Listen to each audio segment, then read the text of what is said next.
السلام عليكم، معكم محمد ناعبي من مصنع ديوان ناعبي. تعالوا بناخذكم معنا في أجمل صناعة حلوى عمانية.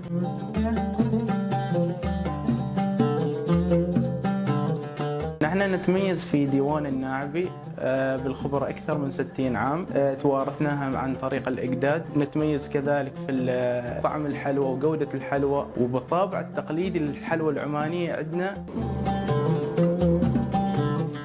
بعد إضافة السكر والنشا والماء يتم إضافة المكونات الأساسية: الماء الورد والزعفران والهال والمكسرات والسمن. نحن نتميز في المصنع ب4 أصناف، اللي هو الحلوى الديوان الناعبي الخاص، وكذلك الحلوى العسل وحلوى الصفرة بالتين والرهش. حياكم الله في ديوان الناعبي في كرنيش القواسم بجنب قهوة منور.